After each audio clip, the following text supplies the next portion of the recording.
আমার যে সমস্ত বান্দা বান্দি আমাকে না দেখে ভয় করবে আমি আল্লাহ পাক ওই বান্দা বান্দীদের উপরে খুশি হয়ে আমি আল্লাহ পাক ওই বান্দা বান্দীদের উপরে রাজি হয়ে আমি আল্লাহ পাক ওই বান্দা বান্দীদের জীবনের সমূহ গুনাহগুলোকে আমি আল্লাহ পাক maaf করে দিই দরুদ শরীফ আল্লাহুম্মা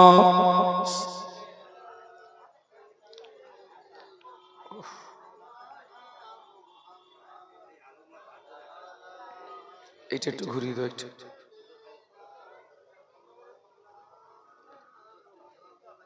इन हवाओं से कह दो ना आए इधर मुझको खुशबू की कोई जरूरत नहीं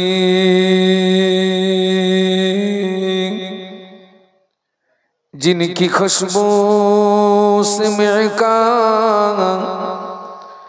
है सारा जहां खुशबू मदीने में मौजूद है अल्लाहुम्मा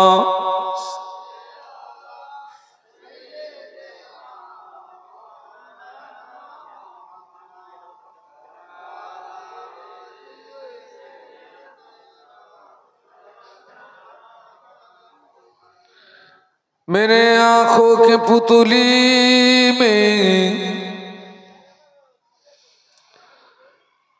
जलवा मोहम्मद का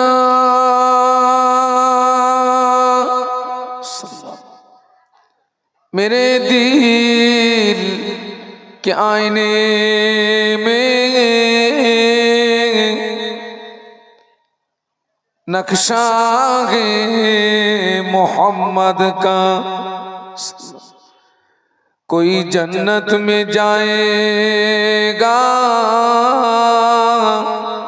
कोई दोज़ख में पहुंचेगा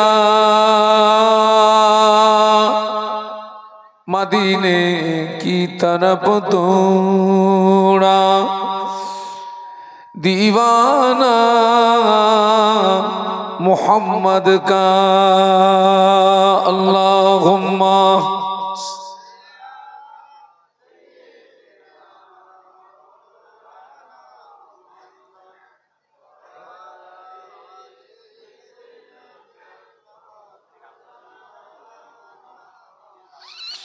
पैगंबरों का रोज़ा दिखा दे खुदाया दरी मुद्दत से मिला दे खुदाया शराबे मोहब्बत पिला दे खुदाया पैगंबरों का रोज़ा दिखा दे खुदाया अल्लाहुम्मा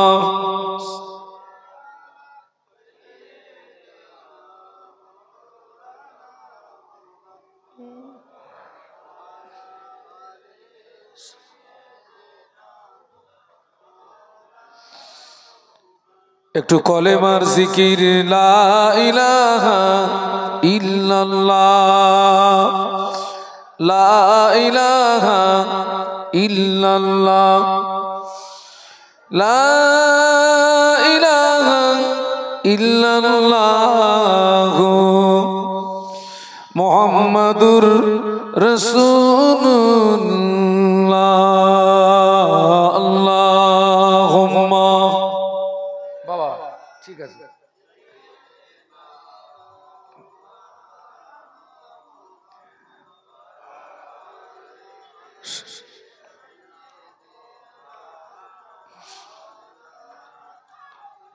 قال الله تعالى في كلامه المجيد الفرقان الحميد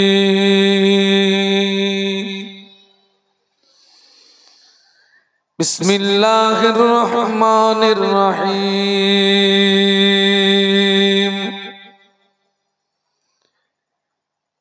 يا أيها الذين آمنوا اتقوا الله حق تقاته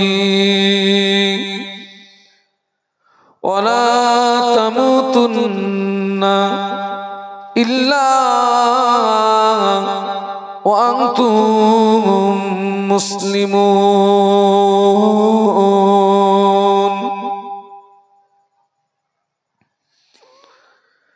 قال رسول الله صلى الله عليه وسلم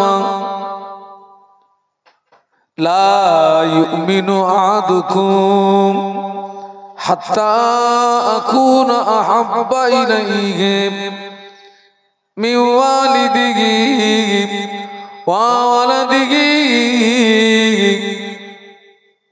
والناس أجمعين أو كما قال عليه الصلاة والسلام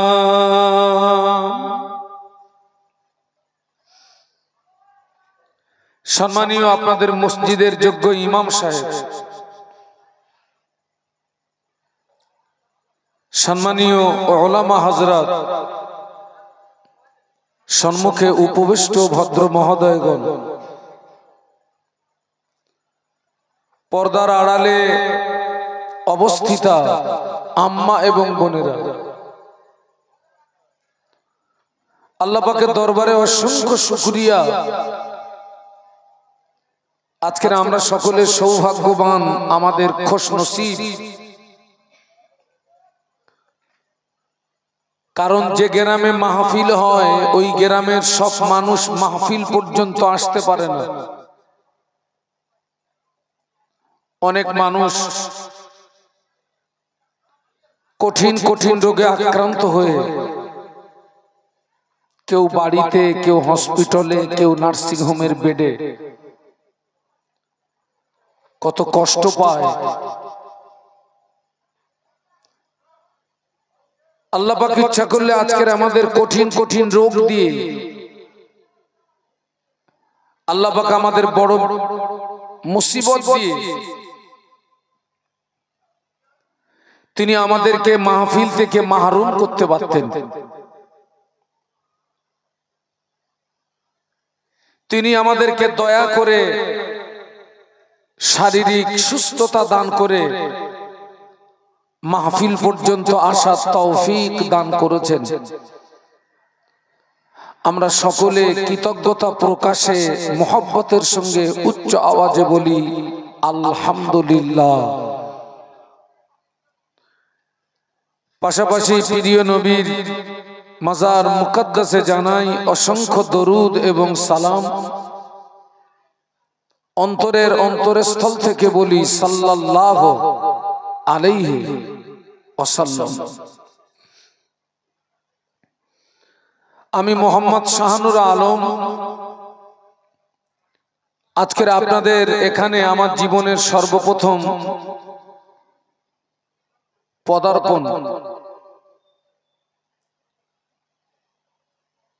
আমি এখানে আমার লাইফে কোনোদিন এসেছি, আমার বিবেক আমাকে সাড়া দেয় না। তো যেহেতু আমি এখানে নতুন, আপনারা অনেকে আমার সম্পর্কে জানেন না, আমিও আপনাদের সম্পর্কে জানি না।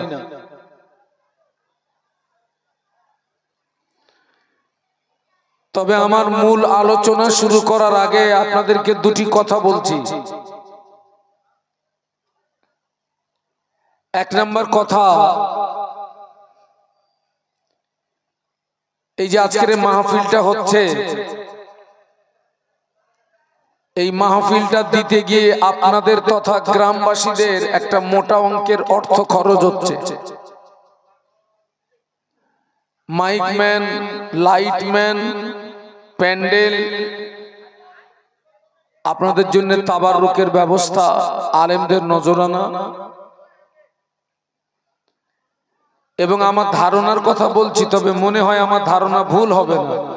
এই মাহফিল উপলক্ষে গ্রামের সব বাড়িতে 2-5 করে মেহমান এসছে তো নাকি?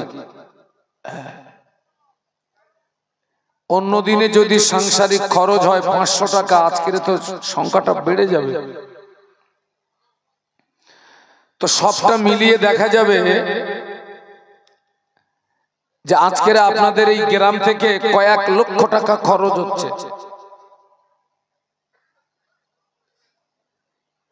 এই অর্থ আপনাদের অক্লান্ত পরিশ্রমের অর্থ, মাথার ঘাম পায়ে ফেলা অর্থ। এই অর্থ খরচ করা সার্থকতা হবে। এই যে আপনারা এখানে বসে আছেন না,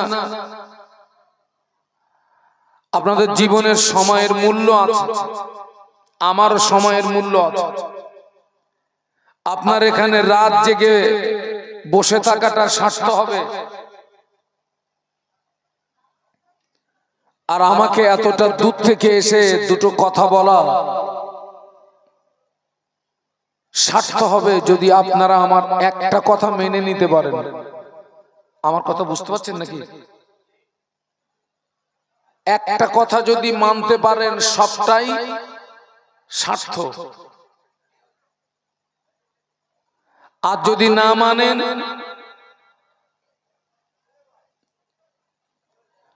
আপনি এখানে বসে ওয়াজ নসিহত শোনার কারণে কিছু সওয়াব আপনি পাবেন, তবে আপনার জীবনটা পরিবর্তন হবে না।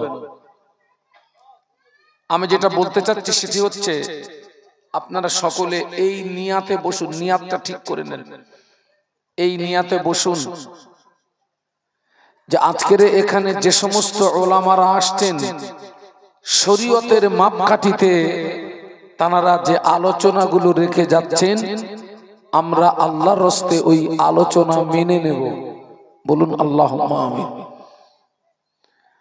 ওয়াজ যদি মানেন তবে আপনার জীবনে উপকার আসবে। ওয়াজ যদি না মানেন, ওই ওয়াজ, ওই নসিহত আপনার জীবনে কোনো উপকার সাধন করতে পারে না।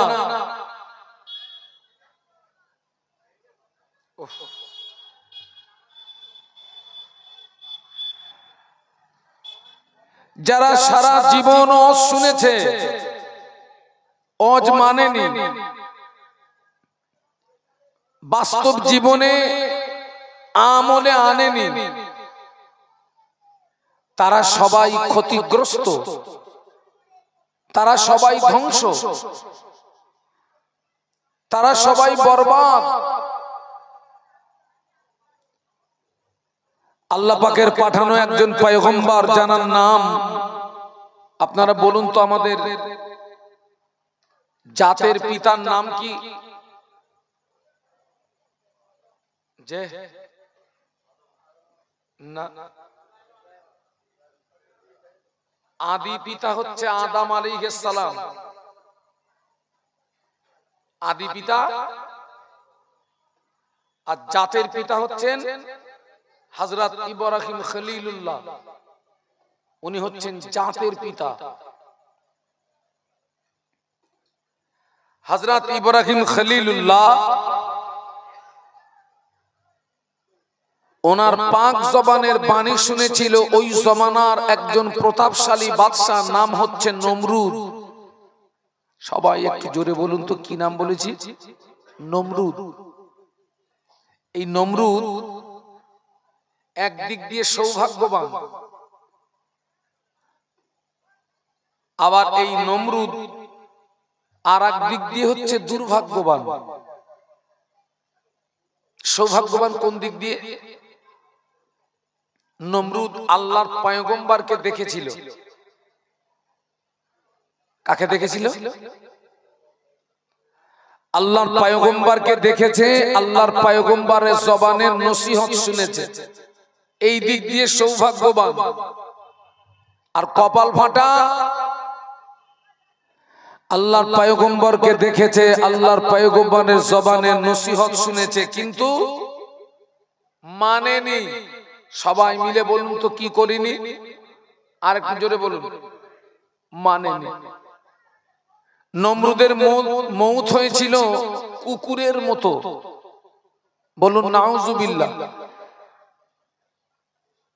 কুকুরের মতো মৌত হলো নমরুদের। আল্লাহ রাসূল বলেছেন, আদ-দুআ মুখুল ইবাদাহ, দোয়া হচ্ছে ইবাদতের মগজ।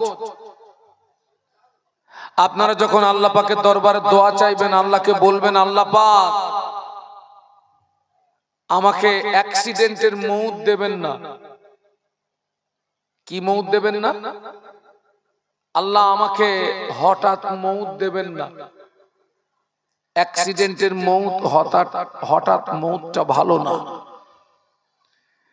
যে মানুষটা অ্যাক্সিডেন্টে মারা যান, হঠাৎ মারা যান, ওই মানুষটা তওবা করার।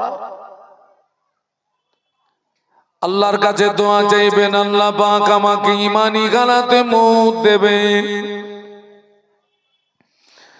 জুমার দিনে মৌত দেবেন, জুমার রাতে মৌত দেবেন। কেননা ঈমানি গালাতে জুমার দিন অথবা জুমার রাতে যদি মৌত নসিব হয়, আল্লাহ পাক ওই বান্দা বান্দি দিগকে শাহাদাতের মর্যাদা দান করে। আর একটু মহব্বতে বলুন। নমরুদ ধ্বংস হয়ে গেল, শুনতে চাচ্ছি ধ্বংস হলো কেন? ওইটা আমার দরকার। নমরুদ ধ্বংস হলো কেন? কই, আমি তো অহংকারের কথা বলিনি তো। নমরুদ ধ্বংস হলো কেন? গুড। মানেনি কে বলেছেন? হাত তুলুন তো। ঠিক, কি মানেনি?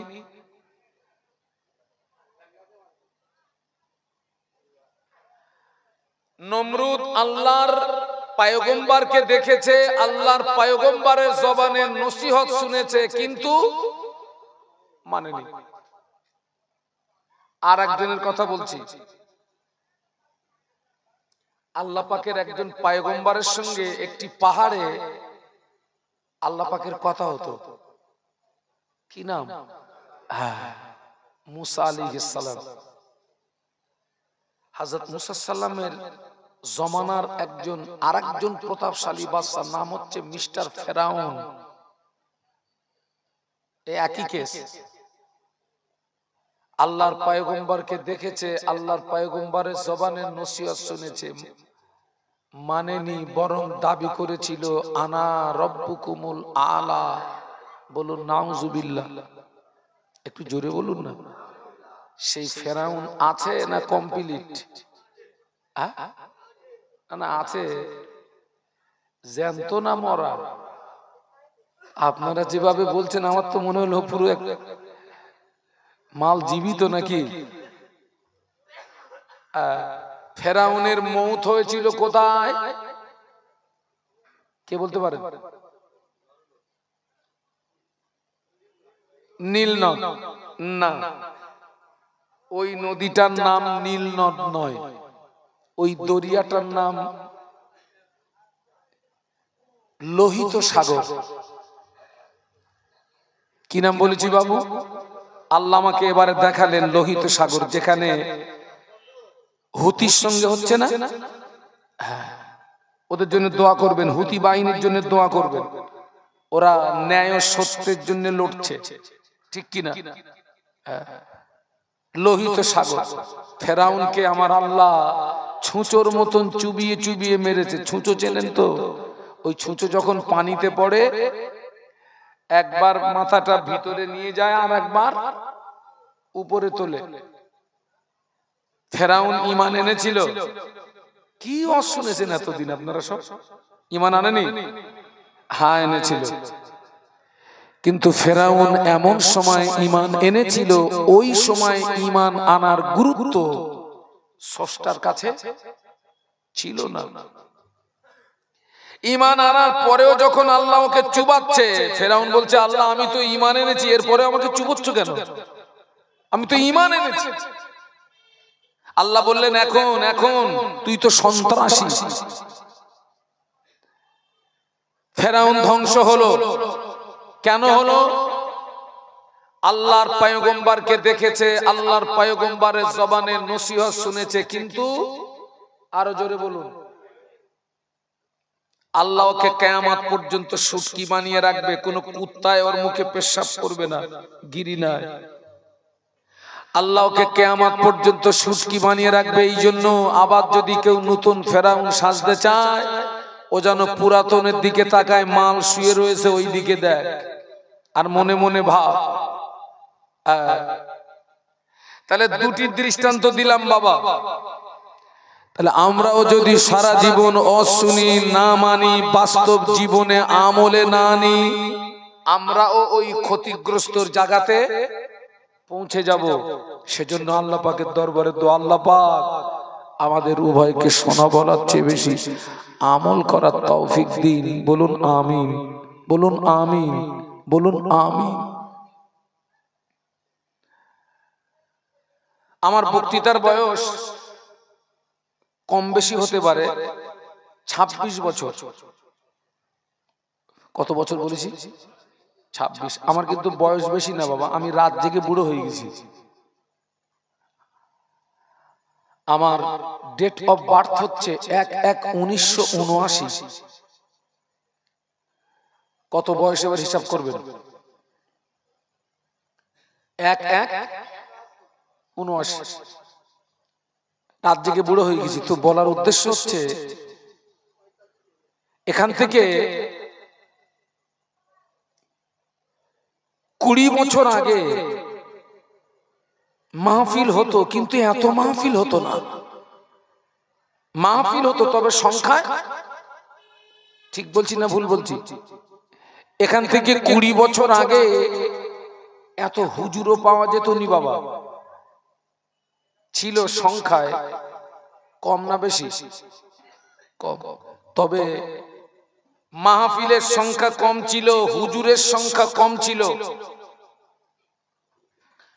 পরিবর্তনের সংখ্যাটা বেশি ছিল। সুবহানাল্লাহ বলো। কিসের সংখ্যা বেশি বলেছি? পরিবর্তন।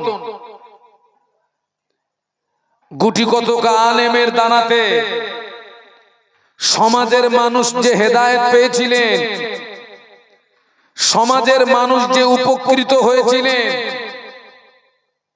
এখন আমরা দর্জন হুজুর ওয়াজ করার পরেও সমাজ সেই উপকৃত, একটু কথা বলুন, হচ্ছে না। এই দোষটা কার? সমাজ উপকৃত হচ্ছে না, দোষ কার? হুজুরের দোষ না আপনাদের দোষ না কাদের দোষ? এর কারণ কয়েকটা কারণ আছে, তবে সবচেয়ে ভাইটাল কারণ একটা, সেটি হচ্ছে আমাদের ভিতর থেকে, এক শ্রেণীর মানুষের ভিতর থেকে আল্লাহর ভয়টা কমে গেছে, আর আরেক শ্রেণীর মানুষের ভিতর থেকে টোটাল আল্লাহর ভয়টা কি উঠে গেছে। এক দলের ভিতর থেকে কমে গেছে, আর এক দলের ভিতর থেকে টোটাল, একটু জোরে বলুন, আউট হয়ে গেছে। আল্লাহ পাক কোরআন শরীফের ভিতরে বললেন, ইয়া আইয়ুহাল্লাযীনা আমানুত্তাকুল্লাহা হাক্কা তুকাতিহি ওয়া লা তামুতুন্না ইল্লা ওয়া আনতুম মুসলিমুন। একটু সবাই জবান খুলে বলুন তো আল্লাহু আকবার। না হয়নি, আরেকটু আওয়াজ তুলুন। আল্লাহ বললেন, হে বিশ্বের ঈমানদার সম্প্রদায়, আমাকে ভয় করো। কে বলছেন? আল্লাহ নিজেই বলছেন, হে বিশ্বের ঈমানদার সম্প্রদায়, আমাকে ভয় করো। আল্লাহকে কতটা ভয় করতে হবে? যতটা ভয় করলে জাহান্নাম থেকে নাজাত পাও, যতটা ভয় করলে জাহান্নাম থেকে মুক্তি পাওয়া যায়, জাহান্নাম থেকে নাজাত পাওয়া যায়, আল্লাহকে এতটা ভয় করতে হবে। পরে বললেন ওয়ালা তামুতুন্না ইল্লা ওয়া আনতুম মুসলিমুন, বান্দা মনে রেখে দিও যতক্ষণ পর্যন্ত পূর্ণাঙ্গ মুসলমান না হবে ততক্ষণ যেন মরো না, মরো না। আল্লাহ পাক কোরআন শরীফের এই আয়াতে শরীফের ভিতরে বিশ্বের ইমানদার সম্প্রদায় দিগকে লক্ষ্য করে মূলত দুটি কথা বলেছেন। এক নাম্বার, আমাকে ভয় করো, আর দুই নাম্বার, যতক্ষণ পূর্ণাঙ্গ মুসলমান না হবে ততক্ষণ যেন মরো না। দেখেন, আমরা মানুষকে যতটা ভয় করি, একটা সাধারণ মানুষ মসজিদের ইমামকে যত ভয় করে,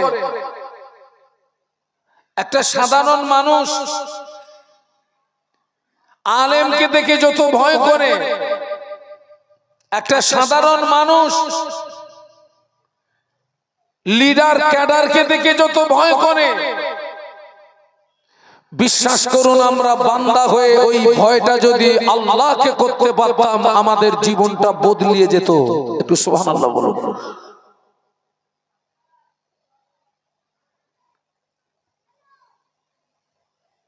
আল্লাহকে ভয়, মানুষকে ভয় করে আপনার জীবনে কোনো উপকার নাই, মানুষকে ভয় করে আপনার জীবনে কোনো লাভ নাই। দেখেন, আমার সমাজে অনেক মহিলা, পুরুষদের কথাটা আগে বলি। আপনি মনে করুন এই যে আজকের মাহফিল হচ্ছে, তো রাস্তায় দাঁড়িয়ে একজন সিগারেট খাচ্ছেন, খাওয়া বলুন আর টানা বলুন, যা বলুন বলুন, তো ওই রাস্তা দিয়ে হুজুর আসছেন, ওই যিনি সিগারেট টানছিলেন কি বিড়ি টানছিলেন, ওই আলেমকে দেখলে, হুজুরকে দেখলে কি করবে? হয় ওটাকে লুকাবে, তা না হলে ওটাকে, মানে সাময়িক ভাবে ওই ব্যক্তিটা ভয় করলো কাকে? আলেমকে।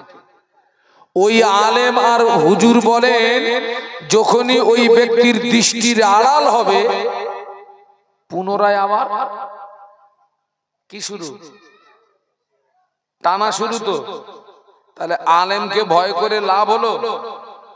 বলুন, কথা বলুন না। অনেক মেয়েদের মাথায় কাপড় থাকে না, আপনাদের এলাকার মেয়েরা হয়তো মাথায় কাপড় ছাড়া বাঁচে না, ওটা আলাদা ব্যাপার।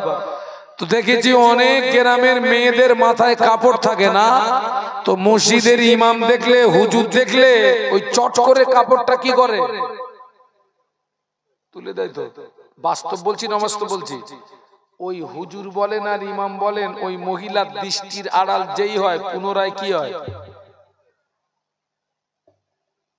আবার সে পূর্বের হালে। তো আমি বলতে চাচ্ছি, এই ভয়টা আপনি মানুষকে করেন না। আচ্ছা বলুন তো, আমাদের জীবনের কোন কাজ আল্লাহর দৃষ্টি থেকে আড়াল করা যাবে? বলুন বলুন বলুন। রাতে কিংবা দিনে, প্রকাশ্য কিংবা গোপনে, আটলান্টিক মহাসাগরের নিচে যে ক্ষুদ্র ক্ষুদ্র প্রাণীগুলো চলে, যেগুলো মাইক্রোব যন্ত্র ছাড়া আপনি দেখতে পাবেন না, ওই ক্ষুদ্র ক্ষুদ্র প্রাণীগুলো যখন ক্ষুধার জ্বালায় চিৎকার মারে, আমার আল্লাহ পাক আরশে আজিম থেকে তাদের ওই আওয়াজ শুনতে পায়। আর একটু জোরে বলুন। মানুষকে ভয় করে আপনার জীবনে কোনো লাভ নেই। ওই ভয়টা, আল্লাহকে ভয় করলে লাভ কি? আল্লাহ পাক কোরআন শরীফের ভিতরে বললেন, ইন্নাল্লাযীনা ইয়াখশাউনা রাব্বাহুম বিল গায়বি লাহুম মাগফিরাতুন ওয়া আজরুন কাবীর। আল্লাহ পাক বললেন, নিশ্চয়ই আমার যে সমস্ত বান্দা বান্দি আমাকে না দেখে ভয় করবে। আল্লাহকে ভয় করতে হবে দেখে না, না দেখে? একটু জোরে বলেন না। আযাব, জাহান্নাম। ও আমার মায়া, আল্লাহ পাক বলেন আমার যে সমস্ত বান্দা বান্দি আমাকে না দেখে ভয় করবে, আমি আল্লাহ পাক ওই বান্দা বান্দিদের উপরে খুশি হয়ে, আমি আল্লাহ পাক ওই বান্দা বান্দিদের উপরে রাজি হয়ে, আমি আল্লাহ পাক ওই বান্দা বান্দিদের জীবনের সমূহ গুনাহগুলোকে আমি আল্লাহ পাক মাফ করে দিই। আর একটু মহব্বতে বলুন। আমরা যদি বান্দা হয়ে আল্লাহকে ভয় করতে পারি, 1 নাম্বার আমাদের জীবনের গুনাহ মাফ করে দেবেন। এই জীবনের গুনাহ মাফ আল্লাহ ছাড়া অন্য কেউ করতে পারবে না। ও আমার মায়েরা, আল্লাহ পাক শুধু জীবনের গুনাহ মাফ করেন না, আল্লাহ পরে বললেন ওয়াজরুল কাবীর, আমি আল্লাহ পাক ওই সমস্ত বান্দা বান্দি দিগকে আমি আল্লাহ পাক ওদের উত্তম প্রতিদান দান করব। বলুন সুবহানাল্লাহ। আপনি বিশ্বাস করুন, আজকের এই স্রষ্টার ভয়টা আমাদের ভিতর থেকে কমে গেছে, যার কারণে মাহফিল হচ্ছে কিন্তু কাজ হচ্ছে না। যে হারে মাহফিল হচ্ছে, আমাদের তো আল্লাহর ওলি হয়ে যাওয়ার কথা সব।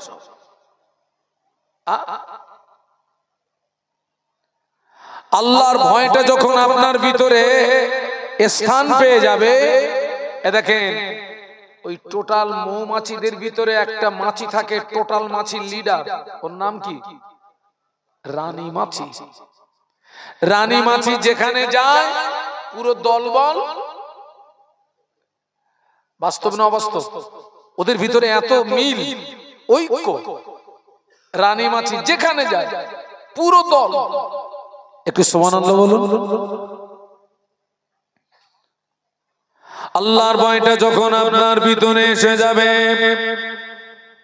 কবরের ভয়টা আপনার ভিতরে এসে যাবে, হাসনের ভয়টা আপনার ভিতরে এসে যাবে, সিরতের ভয়টা আপনার ভিতরে এসে যাবে, মিজানের ভয়টা আপনার ভিতরে এসে যাবে। আপনি তখন আকৃতিতে মানুষ থাকবেন না, আপনি তখন প্রকৃতপক্ষে একজন মানুষের মতো মানুষ হয়ে যাবে। আল্লাহর ভয়টা যখন আসবে, অটোমেটিক কবরের ভয়টা চলে আসবে, হাসরের ভয়টা আপনার মধ্যে চলে আসবে, সিরতের ভয়টা আপনার মধ্যে চলে আসবে, মিজানের ভয়টা আপনার মধ্যে চলে আসবে। আপনি তখন আকৃতিতে মানুষ থাকবেন না, আপনি তখন প্রকৃতপক্ষে একজন মানুষের মতো মানুষ হয়ে যাবেন। একটু সুবহানাল্লাহ বলুন। আমার ছেলেরা, যুবকেরা, বাবা আল্লাহকে ভয় করো। সবাই একটু জবান খুলে বলুন তো, ভয় করতে হবে কাকে? আর একটু আওয়াজ তুলে বলুন, আল্লাহকে। আপনি যখন আপনি যে কাজই করুন, আপনি এটা মাথায় রাখবেন, আমার এই কাজটা কে দেখছে? আমার আল্লাহ দেখছে, আমার রব দেখছে,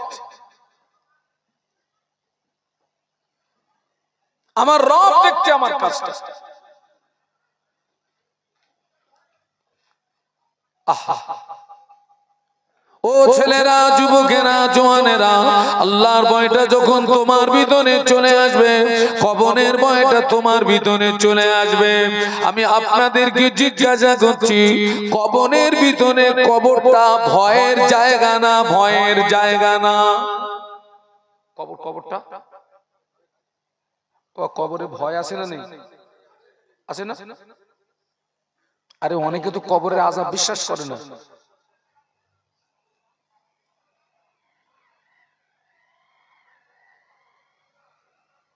আমরা যে পৃথিবীর জমিনে অবস্থান করছি, এই দুনিয়াটি হলো 3 নাম্বার জগৎ।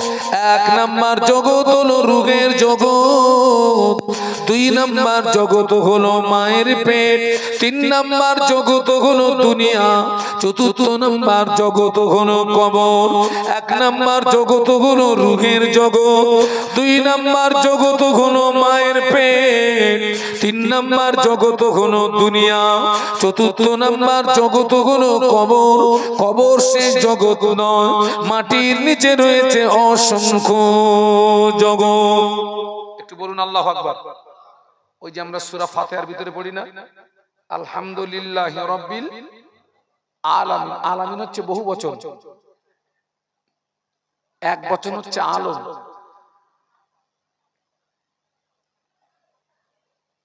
একটা মানুষ যখন মারা যায়, লাশ গোসল দেওয়া হয়, কাফনের কাপড় পরানো হয়, খাটিয়ায় করে তুলে নিয়ে জানাজা নামাজ আদায় করে কবরের ভিতরে শুইয়ে দেওয়া হয়।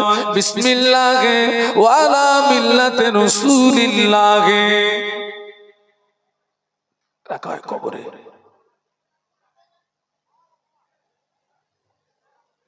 কি বলে রাখা হয়? বিসমিল্লাহে ওয়া আলা মিল্লাতি রাসূলিল্লাহ। লাশ কবরের ভিতরে শুইয়ে দিয়ে 40 কদম আসতে যতটুকু সময়, এর ভিতরে দুইজন ফেরেশতা কবরের ভিতরে হাজির হয়। ওই কবরবাসী আল্লাহর হুকুমে জিন্দা হয়ে যায়। একটু বলুন সুবহানাল্লাহ। এভাবে একটা ছেলে কেউ আমার এই জায়গাতে এসে বসতে, একটু এখানে একটু আসতো, কমিটির ছেলে হোক যে কেউ, এখানে আস, এখানে আস, এখানে আস। ওরে ভয় করছো কেন? আসুন, এখানে আস। একটু দরুদ শরীফ আল্লাহুম্মা।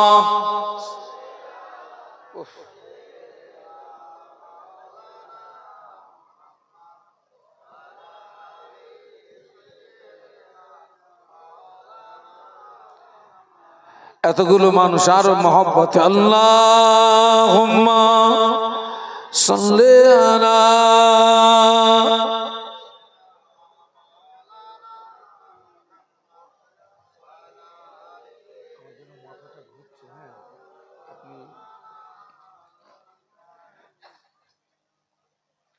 গোলামে मोहम्मद हूँ मैं, क्या डर गए मुझको, गुलामे में उनकी गुजारा करूँगा। अजल से पड़ा हूँ मैं कदमों में उनकी, जुदाई न किसी गवारा करूँगा। अल्लाहुम्मा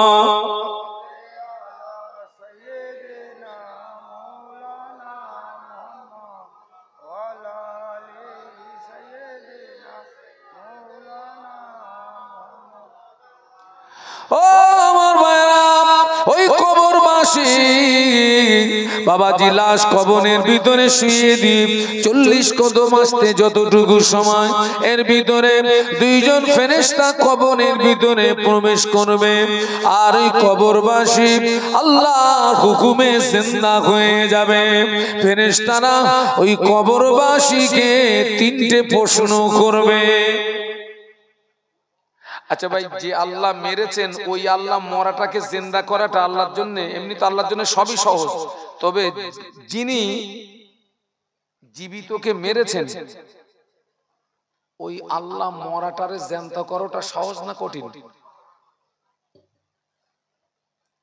আল্লাহর হুকুমে জিন্দা হবে। ফেরেশতারা কবরবাসীকে 3টে প্রশ্ন করবে। কটা প্রশ্ন? আর ওই 3টে প্রশ্নের ভিতরেই কিন্তু আমাদের টোটাল জীবনের ইতিহাস লুকিয়ে। ওমা খালাকতুল জিন্না ওয়াল ইনসা ইল্লা লিয়াবুদুন। আল্লাহ বলেছেন আমি জিন ইনসানকে পৃথিবীর জমিনে পাঠিয়েছি উদ্দেশ্য তারা আমার, সবাই মিলে বলুন, ইবাদত করবে। আল্লাহর উদ্দেশ্য মাফিক আপনার জীবন নামক গাড়িটি অতিবাহিত হয়েছে কিনা, ওই তিনটে প্রশ্নের ভিতরেই রেজাল্ট বেরিয়ে আসবে। তার ভিতর থেকে 1 নম্বর প্রশ্ন হবে মার রব্বুকা, তোমার রব কে? বাবা, কবরের ভিতরে লুকানোর কোনো জায়গা থাকবে? বলুন বলুন না। 1 নম্বর প্রশ্ন, তোমার রব কে? আপনি একটু বলুন তো আমাদের রব কে? 5 ওয়াক্ত নামাজ আল্লাহর হুকুম, রমজান শরীফের ফরজ রোজা আল্লাহর হুকুম, টাকা থাকলে হজ করতে হবে আল্লাহর হুকুম, টাকা থাকলে যাকাত দিতে হবে আল্লাহর হুকুম। কিন্তু আজকের দুঃখ এবং আফসোস বাবাজি, আমার সমাজে অনেক মুসলমান আছে সারা জীবন শোনার পরেও দাঁড়িয়ে দাঁড়িয়ে পেশাব করে পানি নেয় না। অনেক মুসলমান আছে সারা বছরে 2 দিনের বেশি নামাজ পড়ে না। আছে না নেই?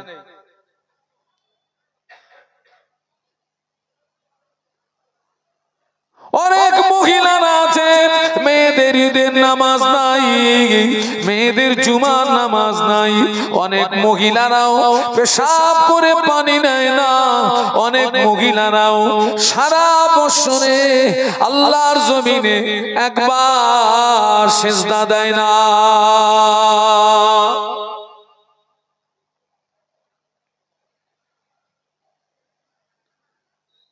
ও আমার ভাইরা, 5 ওয়াক্ত নামাজ পড়ে না, জুমার নামাজ পড়ে না, 5 ওয়াক্ত নামাজ পড়ে না, জুমার নামাজ পড়ে না, শুধু 2টো ঈদের নামাজ পড়ে আর শবে বরাতে রাতের নফল নামাজটা পড়ে।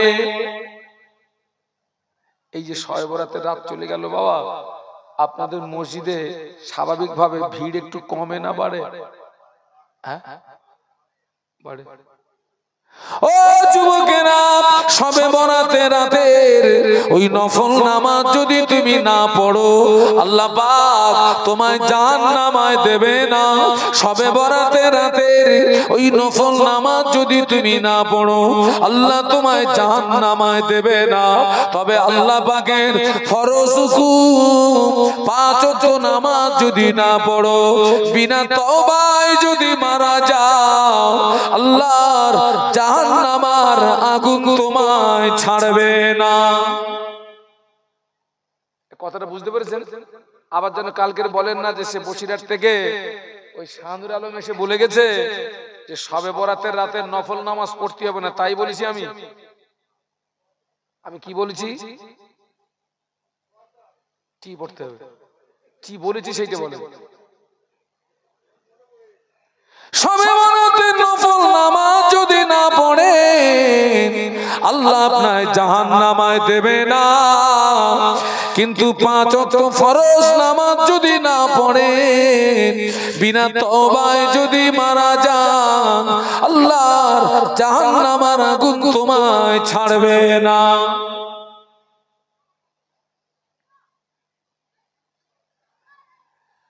ওই যে আপনার শবে বরাতের যে নফল নামাজ, নফলের বাংলা মানে হচ্ছে অতিরিক্ত। নফলের বাংলা মানে কি বলছি? অতিরিক্ত, ওইটাকে বলা হয়। এখানে আমার টাইম 11টা টু 1টা, এটাই হচ্ছে নির্দিষ্ট আমার কি টাইম। কিন্তু এই 2 ঘন্টা বলার পরে আমি যখন এক্সট্রা মনে করুন আধা ঘন্টা আরো বেশি করে ওয়াচ করলাম, ওইটা হচ্ছে কি? ওইটা হচ্ছে অতিরিক্ত। নফলের বাংলা মানে হচ্ছে অতিরিক্ত। এখন আমি এই 2 ঘন্টা বাদ দিয়ে যদি ওই আধ ঘন্টা ওয়াচ করে পালাই, কমিটির ছেলেরা কে, ও কমিটির ছেলেরা তোমরা কি করবে বলো? গাড়ি আটকে দেবে। ওই দেখো গাড়ি আটকে দেবো হুজুর। বাস্তব তো তাই। তাহলে নফল ইবাদত, ওই ইবাদতে আল্লাহ খুশি হয় যিনি এই নির্ধারিত সময়টাকে কভার করার পরে অতিরিক্ত কেউ যদি 10 মিনিট 20 মিনিট আধা ঘন্টা অতিরিক্ত যদি নফল ইবাদতে অতিবাহিত হয়, আল্লাহ পাক ওই বান্দা বান্দির উপরে বড় খুশি হয়ে যায়। আরো জোরে বলুন। আর যারা ওই 5 ওয়াক্ত ফরজ পড়ে না, শুধু শবে বরাতের নফল নামাজ, ওটা নিয়ে ব্যস্ত। আমি তোমাকে উদাহরণ দেবো, তোমার 50 পয়সা হারিয়ে গেছে, তুমি 1.5 টাকার মোমবাতি কিনে খুঁজতেছো। হারিয়ে গেছে কত? মোমবাতির দাম লাভ না লস? তুই বেরেলে ঘুমোস কি করে? এত তেজানো বেরে। 5 ওয়াক্ত নামাজ হলো আল্লাহর হুকুম। রমজান শরীফের ফরজ রোজা হলো আল্লাহর হুকুম। টাকা থাকলে হজ হলো আল্লাহর হুকুম। টাকা থাকলে যাকাত হলো আল্লাহর হুকুম। দুঃখ লাগে, কষ্ট লাগে, আজ আমার মুসলমানের ঘরের অধিকাংশ নারী পুরুষ এরা 5 ওয়াক্ত নামাজ পড়ে না।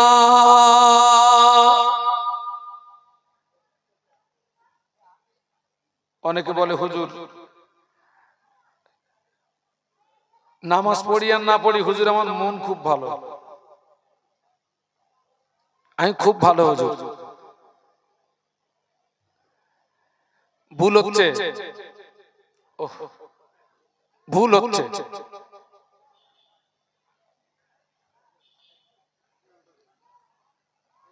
আল্লাহ পাক কোরআন শরীফের ভিতরে বললেন, কুল ইন কুনতুম তুহিব্বুনাল্লাহ ফাত্তাবিউনি ইউহিব্বুকুমুল্লাহ। আল্লাহ বললেন, হাবিব তুমি আমার বান্দা বান্দি দিগকে বলে দাও, তারা যদি আমায় পেতে চায়, আমার সঙ্গে মহব্বত স্থাপন করতে যায়, ফাত্তাবিউনি, তারা যেন আগে তোমার তাবেদারি করে, তারা যেন আগে তোমায় অনুসরণ করে, তারা যেন আগে তোমায় ভালোবাসে। আল্লাহ পাক বললেন, ও আমার হাবিবে পিয়ারা, আমার যে সমস্ত বান্দা বান্দি তোমার তাবেদারি করবে, তোমার ইত্তেবা করবে, অনুসরণ করবে, আমি আল্লাহ পাক ওদেরকে ভালোবাসবো। শুধু ভালোবাসবো না, ওয়াগফির লাকুম যুনুবাকুম, আমি আল্লাহ পাক ওই সমস্ত বান্দা বান্দিদের জীবনের সমস্ত গুনাহগুলোকে আমি আল্লাহ পাক মাফ করে দেব। একটু মহব্বতে বলুন। নবীর তাবেদারির কথা কে বলেছেন? আল্লাহ। নবীকে অনুসরণ করতে হবে, কে বলেছেন? আচ্ছা ভাই, অনুসরণ কাকে বলে?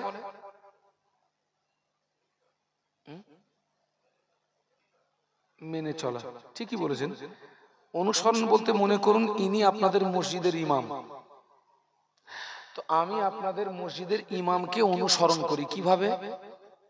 ইমাম যেভাবে হাঁটেন আমি ওইভাবে হাঁটি, ইমাম যেভাবে কথা বলেন আমি ওইভাবে কথা বলি, ইমাম যেভাবে আহার করেন আমি ওইভাবে আহার করি, ইমাম যেভাবে ঘুমান আমি ওইভাবে ঘুমাই, ইমাম ও 5 ওয়াক্ত নামাজ আদায় করে আমিও 5 ওয়াক্ত নামাজ আদায় করি। এর নাম কি? অনুসরণ। কি বাবা, তাই তো নাকি? তো আল্লাহ বলেছেন নবীকে অনুসরণ করতে হবে। আচ্ছা আপনারা শুনেছেন না আল্লাহ নবী এত নামাজ পড়তেন, এই পা দুটো ফুলে ফেটে রসানি গড়াতো, শুনেছেন না? শুনেছেন তো নাকি? আচ্ছা ওই নবীর কোন নামাজে পা ফুলে ফেটে রসানি গড়াতো? ফরজ নামাজ না নফল নামাজ? নফল নামাজ। তার মানে কি উনি ফরজ বাদ দিয়ে শুধু নফল পড়ে পা ফুলে ফেটে রস বাড়তো? তাহলে ফরজটাকে কভার করার পরে অতিরিক্ত আল্লাহ নবী এত নফল নামাজ পড়তেন, আল্লাহ নবীর কাদা মোবারক দুটো ফুলে পেটে রসানি গড়িয়ে যেত। সাহাবীরা আল্লাহ নবীকে জিজ্ঞাসা করেছিলেন, ইয়া রাসূলুল্লাহ, হাবিবাল্লাহ, হুজুর আপনি এত নামাজ কেন পড়েন? আল্লাহ তো আপনাকে বেগুনাহ মাসুম করে পাঠিয়েছেন, হুজুর আপনি এত নামাজ কেন পড়েন? আপনার কাদা মোবারক দুটো ফুলে পেটে রসানি গড়িয়ে যায়।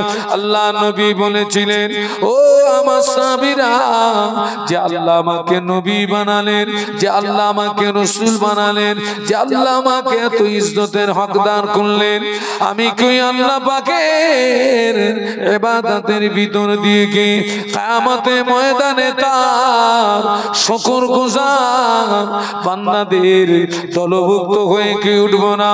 ও আমার সাহাবীরা, তোমরাও সকলে আল্লাহ পাকের ইবাদত তেলাওয়াতে মশগুল হয়ে যাও। একটু বলুন না সুবহানাল্লাহ, আর একটু মহব্বতের সঙ্গে বলুন। কিন্তু আজকে দেখুন তো ভাই, আমরা নবীকে অনুসরণ করছি, আমার নবীর পা ফুলে ফেটে নামাজ পড়ে, পা ফুলে ফেটে আল্লাহ নবীর পা দিয়ে রসানি গড়াতো। আর আজকে আমরা ইচ্ছা করে কি করি বলুন? আমরা নামাজ ছেড়ে দিই। আপনি কি নবীকে অনুসরণ করলেন? আবার তো আমি তো দাবি করছি নবীকে ভালোবাসি। ভুল হয়ে যাচ্ছে বাবা, ভুল হয়ে যাচ্ছে। মদিনার মসজিদে নববী শরীফে, মদিনার মসজিদে নববী শরীফে আজান হয়ে গেল, মদিনার মসজিদে নববীতে আজান হয়ে গেল। হাফসি বেলাল আজান দিলেন, হাফসি বেলালের আজানের আওয়াজ আল্লাহ পাকের আরশ মুআল্লাতে পৌঁছে যেত। জোরে বলতে পারলেন না? একটু মহব্বতে বলতে পারলেন না? মদিনার মসজিদে নববী শরীফে আজান হয়ে গেল, সাহাবীরা মসজিদে চলে এসেছেন, আল্লাহ নবী মসজিদে চলে এসেছেন, সাহাবীরা মসজিদে চলে এসেছেন, আল্লাহ নবী মসজিদে চলে এসেছেন। বাবাজি, সাহাবীরা মসজিদে চলে এসেছেন, আল্লাহ নবী মসজিদে আসেননি। কেননা আল্লাহ নবী বড় দুর্বল, আল্লাহ নবী বড় কমজোর, আল্লাহ নবী বড় দুর্বল, আল্লাহ নবী বড় কমজোর। এত দুর্বল, উঠে দাঁড়ানোর মতো ক্ষমতা নাই। কার? আজান হয়ে গেছে, সবাই মসজিদে এসেছেন, আল্লাহ নবী আসতে পারেননি। এত অসুস্থ, এত দুর্বল, উঠে দাঁড়ানোর মতো ক্ষমতা নেই। সাহাবীরা এসেছেন ঠিকই, কিন্তু সাহাবীরা নামাজ শুরু করতে পারছেন না। কারণ নবীর অবর্তমানে নবীর অনুমতি ব্যতীত কোন সাহাবী ওই ইমামের জায়গায় বলুন কে নামাজ পড়াবে? সাহাবীরা এসেছেন ঠিকই, কিন্তু নামাজ শুরু করতে পারছেন না। 10 মিনিট, 20 মিনিট, আধা ঘন্টা সাহাবীরা ইন্তজার করলেন, অপেক্ষা করলেন। আধা ঘন্টা অপেক্ষা করার পরে হাফসি বেলাল রাদিয়াল্লাহু আনহু আল্লাহ নবীর হুজরা শরীফের ভিতরে চলে গেলেন। আল্লাহ নবীর হুজরা শরীফের ভিতরে চলে গিয়ে আল্লাহ নবীকে সালাম দিয়ে বলেছিলেন, ইয়া রাসূলুল্লাহ, হাবিবাল্লাহ, মানুষেরা নামাজের জন্য ইন্তজার করছে, মানুষেরা নামাজের জন্য অপেক্ষা করছে। আল্লাহ নবী বলেছিলেন, বাবা বেলাল চলে যাও, মুর আবা বকরিন ফালিউসাল্লি বিন্নাস, ও বাবা বেলাল চলে যাও, আমার আবু বকরকে গিয়ে বলো, আমার আবু বকর যেন মানুষের নামাজটাকে পড়িয়ে দেয়। আমি অসুস্থ, আমি যেতে পারবো না। কাকে গিয়ে বলো? আমাদের আম্মা জান আয়েশা সিদ্দিকা রাদিয়াল্লাহু তাআলা আনহা আল্লাহ নবীর এই কথাটা শুনতে পেয়ে আম্মা জান আল্লাহ নবী নূরের বদনের দিকে চেয়ে বলেছিলেন, ইয়া রাসূলুল্লাহ হাবিবাল্লাহ, হুজুর আপনি, ইয়া রাসূলুল্লাহ হাবিবাল্লাহ, হুজুর আপনি আমার আব্বাকে ইমামতির জায়গায় দাঁড় করিয়ে দেবেন না? আমার আব্বা জানের মনটা বড় নরম, আমার আব্বা জানের মনটা বড় নরম, আমার আব্বাকে ইমামতির জায়গায় দাঁড় করিয়ে দিলে আমার আব্বা জান আপনাকে না পেয়ে কেঁদে ফেলবে, আমার আব্বা জান আপনাকে না পেয়ে রোনাজারি করবে। হুজুর এই দায়িত্বটা আপনার অন্য কোন সাহসী সাহাবীকে দিন। আল্লাহ নবী আবার বললেন, না বাবা বেলাল চলে যাও, মুর আবা বকরিন ফালিউসাল্লি বিন নাস, ও বাবা বেলাল চলে যাও, আমার আবু বকরকে গিয়ে বলো আমার আবু বকর যেন মানুষের নামাজটাকে পড়িয়ে দেয়। আল্লাহর নবীর অনুমতিতে আবু বকর সিদ্দিক রাদিয়াল্লাহু আনহুর ইমামতিতে মদিনার মসজিদে নববী শরীফে নামাজ শুরু হলো।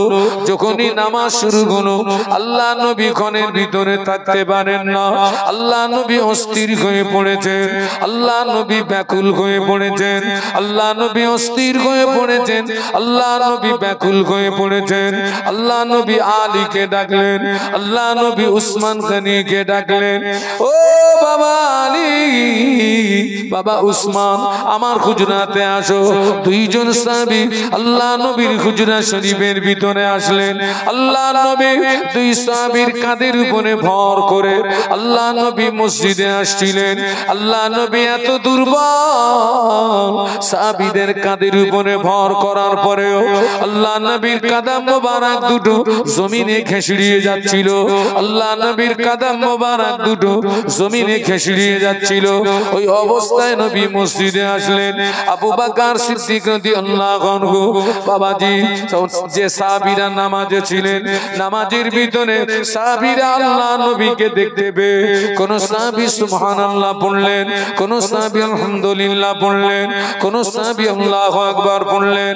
ও আমার ভাইরা, আবু বকর সিদ্দিক রাদিয়াল্লাহু আনহু ইমামতির জায়গা থেকে বুঝতে পেরেছেন আল্লাহ নবী মসজিদে চলে এসেছেন। ও আমার ভাইরা, আল্লাহ নবী ওই অবস্থায় শুধু নামাজ পড়েন না, সাহাবীদের কাঁধের উপরে ভর করে আল্লাহ নবী মসজিদে গিয়ে সাহাবীদেরকে নিয়ে বসে বসে বসে বসে আল্লাহ নবী নামাজের ইমামতি করেছিলেন।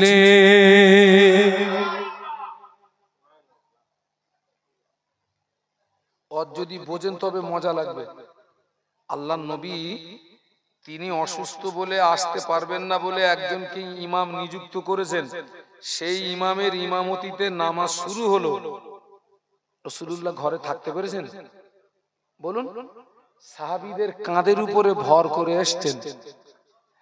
এত দুর্বল সাহাবীদের কাঁধের উপরে ভর করার পরেও পা দুটো জমিনে কি হচ্ছিল?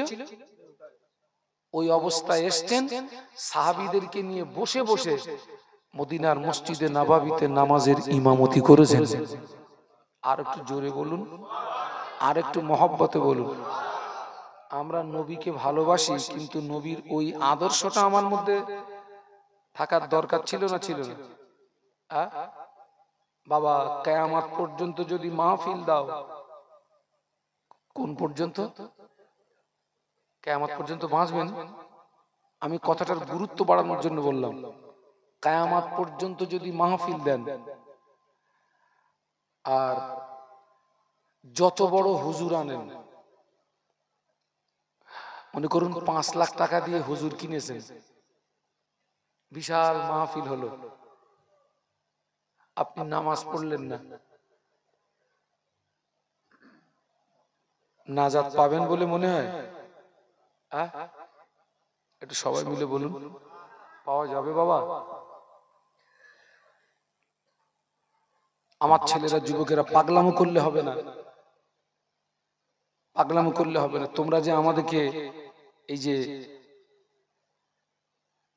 কত ভালোবাসা দাও, মহব্বত, ভালোবাসা, এই যে কমিটির ছেলেগুলো, হুজুর কি খাবেন, আসার সঙ্গে সঙ্গে কি খাবেন হুজুর, আপনি কি নাস্তা করবেন, একটু ফল খান, একটু ডাব খান, একটু চা খান, কি খাবেন? আবার যখন আমরা এখান থেকে মাহফিল করে বাড়ি যাব, আমাদেরকে অনেক অনেক টাকা দেবে। এই যে ভালোবাসা, আপনারা আমাদেরকে এতটা ভালোবাসা দিলেন, আর আমরা দেখতে পাচ্ছি ইবলিস আপনার হাত ধরে জাহান্নামের দিকে টেনে নিয়ে যাচ্ছে। আপনি আমাকে এতটা ভালোবাসা দিলেন, আমি কি পারবো না আপনাকে ইবলিসের হাত থেকে ছিনিয়ে নিয়ে একটু জান্নাতের রাস্তাটা দেখাতে? আপনি আমাকে এতটা ভালোবাসা দিলেন। খবরদার ছেলেরা, পাগলামি করো না। মাহফিল দিচ্ছ আলহামদুলিল্লাহ, কিন্তু খবরদার, দুটো পায়ে ধরে বলে যাচ্ছি, নামাজটা যেন বলুন ছেড়ো নি। পায়ে ধরে বলে যাচ্ছি, পায়ে ধরে বলে যাচ্ছি। আমি মুসাফির মানুষ।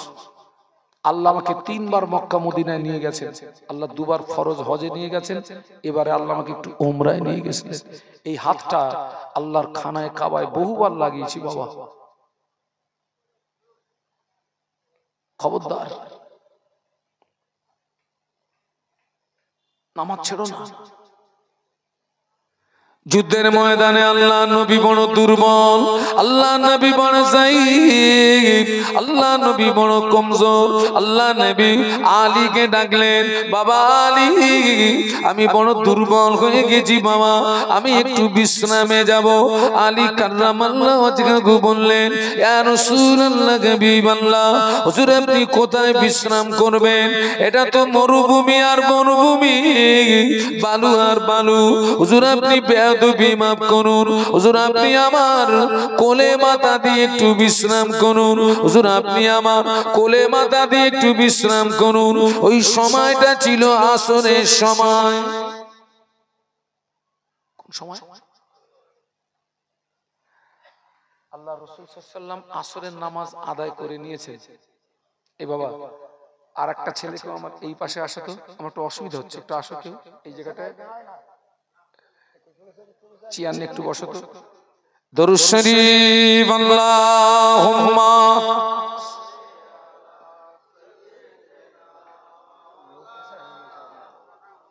মাথা ঘুরছে। এই বাবা, এইগুলো ঘুরিয়ে দাও তো ভাই, আমার খুব অসুবিধা হচ্ছে। জোরে জোরে পড়েন আল্লাহুম্মা। এতগুলো মানুষ জোরে জোরে পড়েন না, এদের আসেন।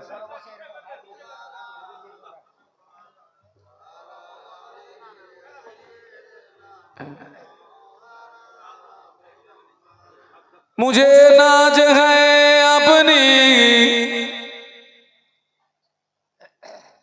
खुशकिस्मती पर,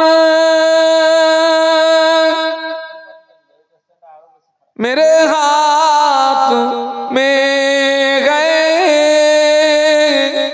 दामने मुस्तफा की, नगम है भुआर का न तूफा का पुरवा, मैं डूबूंगा फिर भी किनारे